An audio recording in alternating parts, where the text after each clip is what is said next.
Buenas tardes. El próximo lunes 10 de septiembre arranca el curso escolar en los ciclos de infantil y primaria. En secundaria empezará a partir del día 17 y lo hará de nuevo con la preocupación de muchas familias ante la posibilidad de que sus hijos pudieran sufrir en un momento dado acoso escolar, y lo hace sin que ante esa preocupación los gobiernos hayan adoptado hasta ahora ninguna medida adicional para evitar esas situaciones más allá de un teléfono gratuito del Ministerio y de los protocolos oficiales en cada centro educativo que hasta ahora se han demostrado algo ineficaces, por no decir ineficaces del todo. Así las cosas, y ante la desprotección a la que a priori se enfrentan las familias, hoy aquí en Onda Luz Televisión hemos querido ofrecerles una información que esperemos les sean de utilidad para poder prevenir y, en caso necesario, afrontar una situación de acoso escolar. Para eso contamos en nuestro plató con el director del Instituto Andaluz para la Prevención del Acoso Escolar, Rafael Romero. Bienvenido a Onda Luz Televisión, Rafael. Encantado de estar contigo, gracias. Yo creo que la primera duda que debemos despejarle a las personas que nos estén viendo, a las familias, a los padres y madres, ¿qué es el acoso escolar? Bueno, el acoso escolar como tal no existe. Es decir, el acoso escolar, según la normativa que establece la Consejería de la Junta de Andalucía en su protocolo, solo es acoso escolar lo que el director o directora de un centro educativo admita como supuesto de acoso escolar. Y hasta la fecha no conozco ni un solo caso admitido por ningún director donde se admita que su centro ha habido un supuesto caso de acoso escolar. Por otra parte, el acoso escolar tampoco es un delito, con lo cual no está tipificado y no existe responsabilidad penal para los menores, aparte son inimputables, que lo cometen. Con lo cual estamos ante un concepto que sucede, que ocurre dentro de todos los centros educativos, pero que como tal, como esa expresión de acoso escolar, no existe. Eso es ambiguo y depende solamente de la subjetividad del equipo directivo de cada centro educativo. Con lo cual, partiendo de eso, vamos a intentar hablar de la realidad y no de la realidad formal que dice que solamente hay un 0,03% de supuestos casos de acoso escolar.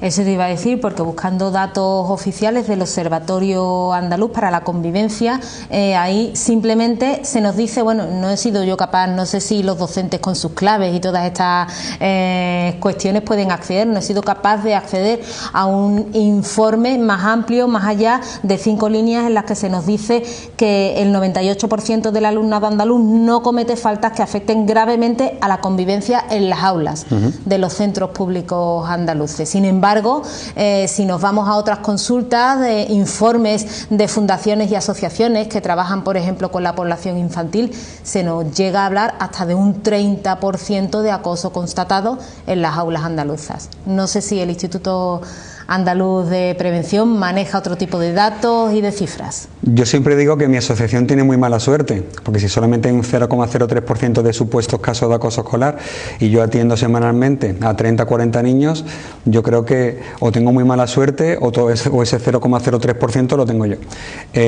No va por ahí. Según el observatorio, creo que se reunió la última vez en el año 2016 y está creado en el 2009, quiero recordar, cada año la conflictividad de los centros educativos baja, con lo cual estamos prácticamente en una situación idílica donde los niños dentro de los centros educativos no cometen ningún tipo de daño a otros compañeros, donde los centros educativos lo tienen todo perfectamente controlado, y esto que estamos hablando tú y yo son cosas, como ellos dicen, de otras cosas, de cosas de niños, de problemas familiares, de niños que son raritos y que no admiten realmente el problema.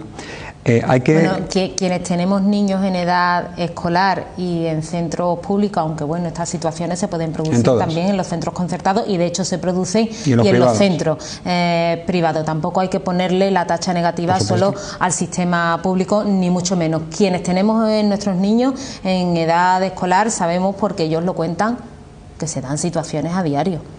Lo que pasa que lo que tú dices a veces se consideran simplemente, son cosas de niños y tal. Los padres debemos de tener la capacidad de tener alertas a nuestros niños, ¿no? A veces siempre. Es importante diferenciar dos cosas: entre el origen del problema, que lógicamente hay que dotar al menor de herramientas, que intentaré hacerlo para que sepa solventar sus propios conflictos, que los va a tener, porque no pensemos que porque mi hijo sea bueno, lo van a respetar por el hecho de que él sea bueno. Hay niños que no son tan buenos, y como se educa por imitación de conducta, pues hay niños que aprenden a tener otro tipo de actitudes en clase. Y a mi hijo, si el mensaje que le doy para que solvente sus problemas no es el adecuado, si tiene que ir todos los días a ese mismo centro educativo y verse todos los días con esos menores que han empezado a molestarle, se puede crear una situación que se reitera en el tiempo, y ahí hablaríamos de lo que se denomina acoso escolar. Pero por otra parte está la responsabilidad. Yo no estoy cansado de hablar con profesores, con directores, con inspectores de educación, y siempre intento explicarles lo mismo. Independientemente del origen del problema, hay una responsabilidad, y hay que entender, yo al menos lo entiendo así, llámame loco, que si yo dejo a mi hijo a las 9 de la mañana en un centro educativo y lo recojo a las 2 de la tarde, lo que le ocurra a mi hijo en ese tiempo es responsabilidad de las personas que están a cargo de mi hijo. Si esto no se entiende, no podemos solucionar el problema. Porque independientemente a que el niño venga o no venga educado de casa, a que el niño venga o no venga, tú no eliges a quién te entra por la puerta. La legislación obliga que todo el mundo tiene que ir a clase. Pues si tú me obligas a que yo lleve a mi hijo al centro, tú me garantizas que física y psicológicamente mi hijo va a estar atendido. Si no puedes garantizarme la seguridad de mi hijo, no puedes obligarme a traerlo aquí. Y eso no se admite. ¿No se admite? No se admite. De hecho, han violado a un crío en Jaén el año pasado, lo han violado en horario lectivo, en el aseo dentro del centro educativo. Yo no he visto a ningún profesor dimitir o ser expulsado, yo no he visto a ningún director asumir las responsabilidades, yo no he visto nada. Las primeras declaraciones eran: nosotros no sabíamos nada. ¿Tú piensas que en mi asociación violen a un crío dentro de mi servicio? ¿A mí no me pasa nada? Deberían, ¿no?, de asumir la responsabilidad. No, debería no. Yo duermo en el calabozo 24 horas seguro. Ellos no. Este tipo de cuestiones pasan porque la violencia en las aulas podríamos considerar que es una violencia de segunda categoría a la que las administraciones no prestan tanta atención como a la violencia de género, porque se producen en espacios que son responsabilidad precisamente de la administración. Cuando me hablas de violencia de género, trabajo con mujeres que sufren violencia de género, y también trabajo con hombres que sufren violencia de género. Y siempre digo lo mismo: la única solución para evitar que las personas adultas sufran cualquier tipo de violencia es trabajar desde la educación, desde esos niños y niñas con 4 o 5 años que o aprenden lo que tienen que hacer y lo que no pueden hacer, porque si con esos niños no se trabaja, cuando tengan 16 o 17, el problema está desbordado, ¿de acuerdo? ¿Por qué se oculta? No lo sé, eso tendrás que preguntárselo al inspector, un inspector de educación, al consejero o a la consejera de educación de la Junta. Yo personalmente pienso que, lógicamente, si tú los estás señalando a ellos como responsables, no van a admitir el problema, pero por eso no se buscan las soluciones adecuadas, porque si yo no admito que el problema es mío, sino que el problema viene desde casa, pues arrea con los padres. Hay padres después derivados a los equipos de orientación, a LEOI, a psicólogos, a psiquiatras, y niños con 7 o 8 años que sufren acoso escolar medicados con gotitas y a las 7 de la tarde dormidos, cuando que tiene que estar dormido a las 7 de la tarde. En todo caso, que tampoco estoy de acuerdo, es el niño que machaca a ese crío y los padres de ese niño, no la víctima. Pero se victimiza a la víctima como en otros tantos ámbitos. De modo que la solución, si no se entiende cuál es el problema, no se puede buscar nunca la solución adecuada. Y insisto, si no pueden garantizarme la seguridad de mi hijo, déjame educarlo en casa, que tampoco está regulado, el llamado homeschooling. Bueno, la administración no admite esa parte de responsabilidad, sin embargo sí existe un protocolo oficial, ¿no? Protocolo de 5 páginas. Existe de un protocolo ante cualquier caso de acoso, ¿no? Existe un protocolo diseñado por ellos, escrito por ellos, como el teléfono de acoso escolar, que está puesto por ellos, donde el protocolo te dice que para que exista acoso escolar tiene que haber, entre otras cosas, una conducta reiterada contra el alumno, y estoy totalmente de acuerdo. ¿Pero qué es reiterado? ¿A partir de qué torta, a partir de qué insulto, de cuántos días consecutivos van a considerar eso acoso? Si me insultan hoy y no me insultan más hasta dentro de 2 meses, ¿es acoso escolar? Si me dan una paliza hoy y la siguiente me la dan con una semana de intervalo, ¿hay acoso escolar? Después habla de un concepto subjetivo que dice que tiene que haber superioridad por una de las partes. Definidme, por favor, qué es superioridad de unas partes. Superioridad en edad, en complexión, en capacidad psicológica, emocional. Son aspectos subjetivos que al final lo que te dice: mire usted, quien decide si hay acoso escolar o no hay acoso escolar soy yo, que es el director o directora, que es una persona que no está ahí por mérito y capacidad, que está puesto a dedo por la administración, no lo olvidemos. Con lo cual, el profesorado sí está por mérito y capacidad, pero la persona que lo dirige arriba, no. Y lo que está por encima de ese, al final te acaba con cargos políticos que ninguno se va a preocupar, y lo siento decirlo así, por los niños que tiene bajo su cargo, salvo que sea el suyo. ¿La administración no se preocupa por los escolares? No, no garantiza la seguridad de los niños andaluces. Una afirmación categórica... Y rotunda, y la digo delante de quien sea.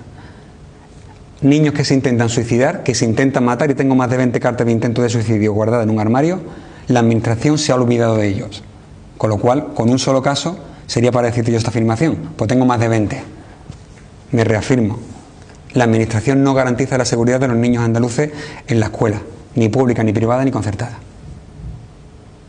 Rafael, te reiteras en esa afirmación tan rotunda, en esa acusación, podríamos decir que incluso te ha valido en ocasiones alguna denuncia que otra, archivadas, por cierto, judicialmente, pero denunciado al fin y al cabo, ¿no? Sí, hubo un caso en el que le dije a una directora de un centro educativo que no merecía el sueldo que cobraba, y se lo repetí delante de la jueza, porque una persona que permite que a una menor de 6 años se intente suicidar y diga que no tiene ningún tipo de responsabilidad, que es que la niña es rarita porque tiene unos gustos diferentes a los del resto de esa zona de ese centro educativo, para mí es una indocente que no merece cobrar sueldo por estar ahí, es un peligro público para los menores.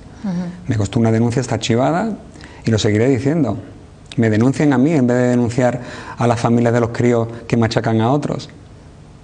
Bueno, familias y acosadores que al final, y a pesar de los protocolos oficiales, siempre son quienes, digamos, salen ganando porque nunca o casi nunca se mueven del centro. Al final el que se tiene que ir y el que tiene que volver a aprender a estar o a convivir con otros compañeros en otros centros siempre es la víctima. ¿Por qué? Es curioso porque todos los sistemas de detección, de prevención que yo leo, tutoría entre iguales, incluso aplicaciones, apps o entrevistas se trata de indagar a ver ¿qué niño puede estar sufriendo algún tipo de maltrato? Y no se enteran de que eso es imposible. Ahora explicaré por qué. No es más sencillo detectar... Normalmente el niño que lo sufre no lo dice, no lo cuenta, lo oculta. Ahora lo explicaré por qué, para las madres y los padres.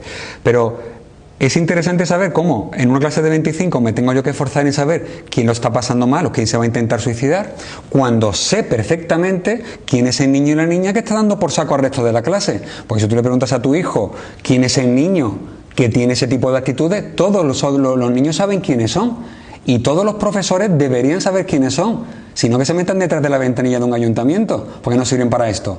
Pero sabiendo quiénes son, es más fácil hablar con la mamá de ese niño tímido, calladito, que tiene un problemita, porque la madre tiene la misma actitud que el niño, pasiva y sumisa, y decirle, tu hijo necesita habilidades sociales, tu hijo necesita terapia, tú con tu hijo tienes que ir a un psicólogo para que te oriente un poquito a ver cómo se relaciona con los demás, cuando lo que tiene que hacer es hablar con el niño que tiene ficticiamente un palo en la mano. Lo que pasa es que el padre y la madre de ese niño que tiene el palo en la mano son igual de violentos que el niño, y esa madre no te pide tutoría para hablar contigo. Si tú castigas a ese niño públicamente o lo sanciona, que es lo que deberían hacer en base a las normas establecidas, que no lo están dentro del plan de convivencia, la que te coge a las 2 de la tarde cuando recoges al niño y te amenaza con rajarte la rueda del coche, es la madre de ese niño, y con esa no me quiero enfrentar, o ese poderoso que tiene 3 farmacias. Ese es otro problema añadido, Rafael. No, es el problema, es la base. Te lo dicen, ¿no? Te lo dicen los propios docentes, claro, que también están amenazados por la familia, que no muchas veces se dice, los padres son peores que los niños. O no solamente eso, María Luisa, sino ese padre que tiene 3 farmacias en el pueblo, que tiene cierto poder,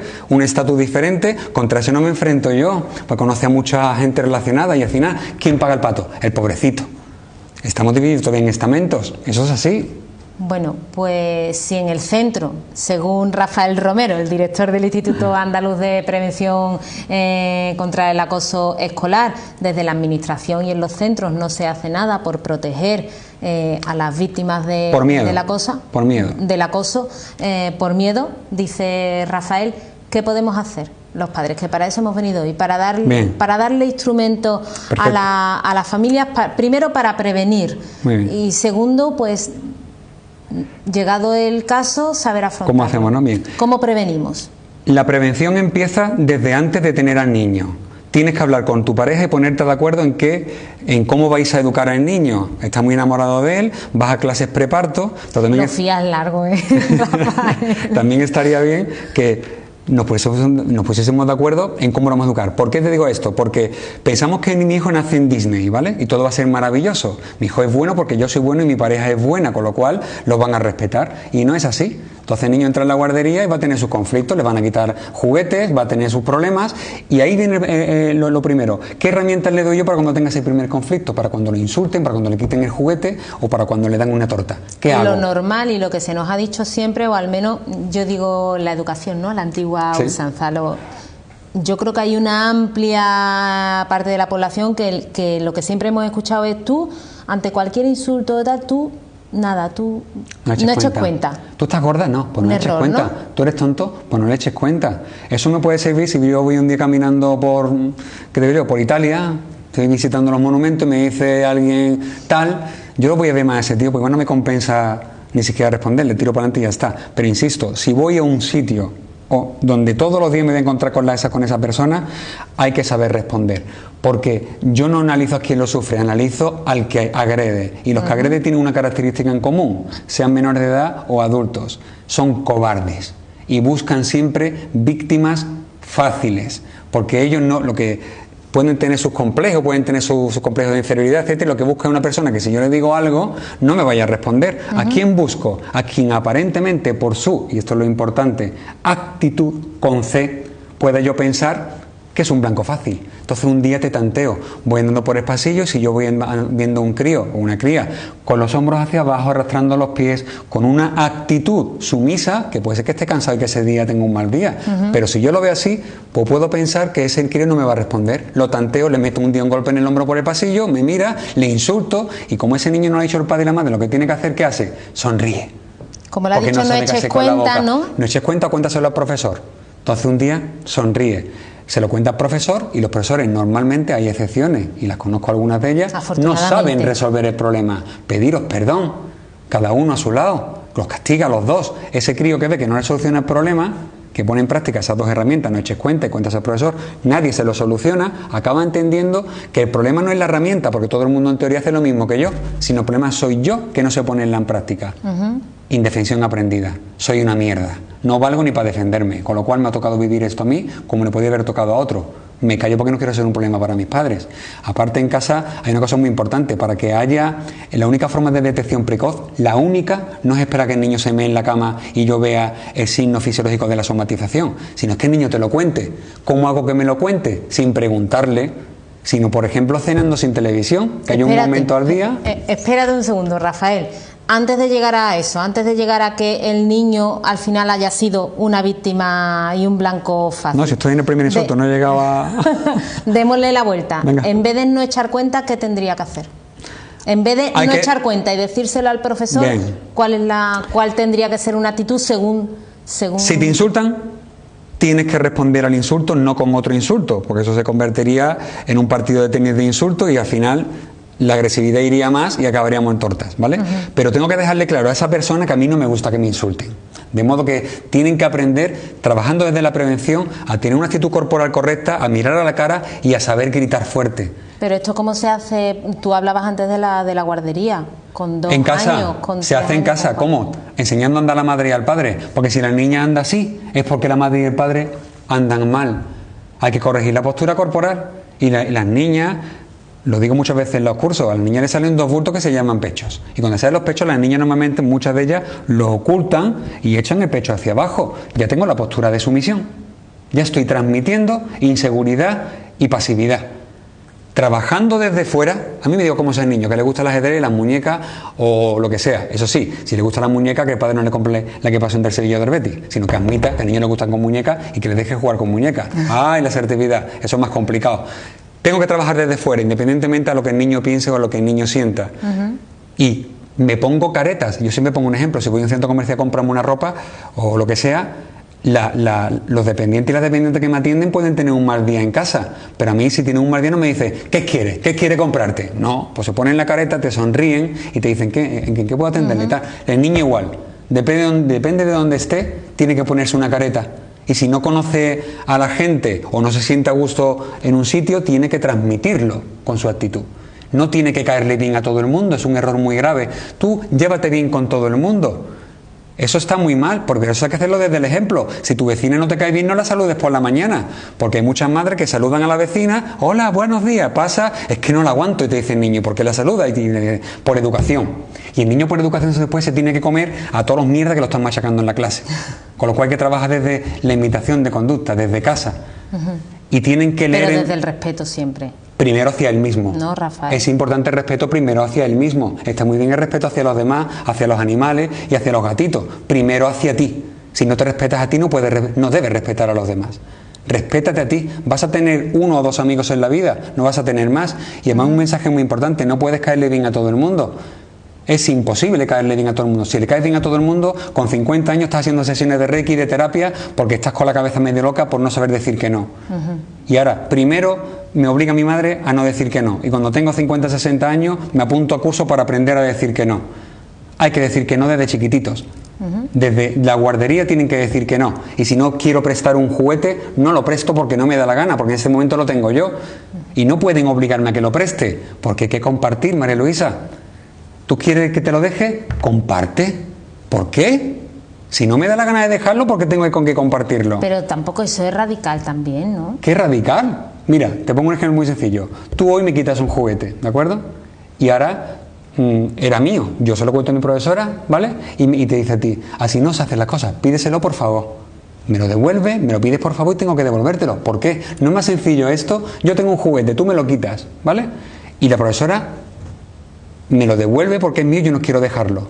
Si mañana tú coges el juguete antes que yo te lo pido y tú me dices, no, allí no me lo quisiste dejar. Yo aprendo por empatía que si quiero que tú me lo dejes, yo tengo que dejártelo a ti, pero la decisión es mía. No puedes obligarme, porque después ese niño, con 5 años, en primero de primaria, empiezan los problemas. Empieza a no saber decir no, empieza a intentar pertenecer a un grupo, empieza a intentar hacer lo que dice la líder del grupo por pertenecer al grupo, y después vienen los dramas. Después vienen los intentos de suicidio, las consecuencias, etcétera, etcétera. No puedes caerle bien a todo el mundo. Si te gusta jugar al ajedrez, juega al ajedrez. Si te gusta leer, lee en el recreo. Y si no te gusta jugar a fútbol, no juegues a fútbol, que no pasa nada. Tienen que respetarte por eso. Hemos construido una actitud positiva. Asertiva. Esperemos que hayamos construido una actitud positiva. Asertiva. Porque estaríamos nosotros con Rafael descubriendo cómo afrontar el acoso escolar horas. Pero el tiempo en televisión es el que es. Nos quedan poquitos minutos, Rafael. Sí. Así que, por un lado, la actitud. Y habías empezado a decirme, bueno, una vez que, por desgracia, el niño ha caído en ser víctima de un acoso, ¿cómo lo detectamos? Normalmente ellos no lo van a contar. 2 cositas que se me han olvidado. Si te dan una torta físicamente, si te agreden físicamente, tienes todo el derecho del mundo a devolver la agresión físicamente. Si te dan, das. Uy, lo que está diciendo Rafa, por Dios. Eso digo se llama legítima defensa y está puesta en el Código Penal. Proporcionalidad y oportunidad. Si me dan una torta, se la cuento al profesor. Después no tengo derecho a devolverla, pero si me están pegando no voy a poner la otra mejilla. Esto lo conté hace ya unos años en un colegio religioso y digo, voy a contar estos principios para irme lleno de la charla entera. Y estuvieron de acuerdo conmigo. Si te dan, das y ese no te vuelve a dar. Solamente si te dan, insisto. Pero si se trata de no utilizar la violencia en el ámbito escolar. Si a ti te dan una torta por la calle y te están machacando y te están dando patadas en el suelo, ¿tú qué haces? Se supone que debes de responder, ¿no? No, es que a ver si empezamos a tratar a las personas como personas grandes y personas pequeñitas y no como niños. O sea, de modo que tú tienes derecho a defenderte en la calle y una niña de 11 años, no. Si no se defiende con 11 años, con 20 tampoco. Lo que pasa es que hay que llegar ahí con todo el ámbito acorde y con toda la organización acorde y con todos los protocolos a favor y acordes, porque al final te puede decir la dirección de centros que su hijo también ha entrado en la pelea y al final los colocan a los dos en el mismo. Es muy complicado, No los colocan a los dos en el mismo, sino que el día que tú te defiendes, ese niño que nunca se ha defendido y después de 5 años sufriendo un maltrato de todo tipo, ese día que se defiende, el violento es el niño. Y lo señalan a él como violento. Así funciona la administración. Ya, es un asunto complicado de tratar, decía yo. Es muy rápidamente porque tenemos 2 minutos finales, Rafael. Aprender a detectarlo y cuál es la decisión que tiene que tomar la familia. Bien. ¿Hablar con la dirección del centro o directamente ir a denunciar? Muy bien, importante. Si una mujer se nota un pequeño bultito en el pecho, por muy pequeñito que sea, automáticamente va al médico a que le haga una mamografía, ¿de acuerdo? Pues esto es más importante. Ante la más mínima Y digo la más mínima, no digo que el niño ya tú veas que se mea en la cama o que no quiere ir al colegio, no quiere ir a los cumpleaños, somatiza, sino que si yo veo al niño triste, que no cuenta las cosas y demás, plantéatelo como un drama, porque si después no es nada, todo lo que vayas a hacer no está perjudicando en absoluto al niño, ¿de acuerdo? ¿Quién te puede solucionar el problema? El profesor o profesora que tenga la clase de niños. No lo trates como acoso escolar. Si lo tratas como acoso escolar, entra ese protocolo que te va a amargar la vida y la existencia. Y al final la única responsable de lo que le pasa a tu hijo eres tú, que eres una madre medio loca, esquizofrénica, y tienes problemas en casa. Y de ahí vienen los problemas de tu hijo. Habla con el profesor cara a cara, sin papeles, explícale lo que le ocurre a tu hijo, y ese proceso, si das la suerte que tienes un profesor de vocación, que te lo solucione como si fuese su hijo. ¿De acuerdo? Si él no te lo soluciona y al final tienes que abrir protocolo, plantéate cambiarlo de centro y cambiarle la mochila porque tiene que empezar de cero en otro centro. Pues eso es triste, tener que tomar esa decisión es triste. Es lamentable. Pero es el sistema, ¿no? No hay otra. Bueno. Si hay un incendio, no llamamos a los bomberos, saco a mi hijo por la ventana. Intentaremos otro día hacer esta misma entrevista sobre este mismo asunto a los responsables, por supuesto, de la Delegación Provincial de Educación en Sevilla, para que nos cuenten realmente la realidad de cómo se vive este asunto en las aulas de aquí, de nuestra provincia. Rafael Romero, director del Instituto Andaluz de Prevención del Acoso Escolar, muchísimas gracias, por habernos atendido. Nos seguiremos encontrando porque, por desgracia, habrá que seguir hablando de este asunto, y para eso estamos nosotros también, para informar y para formar. Muy bien. Muchas gracias. A ti. Gracias a ustedes también por habernos seguido en este viernes 7 de septiembre. Les volvemos a esperar con más información de Sevilla el lunes, como siempre, cada día aquí en Onda Luz Televisión a las 8:30 de la tarde. Buen fin de semana.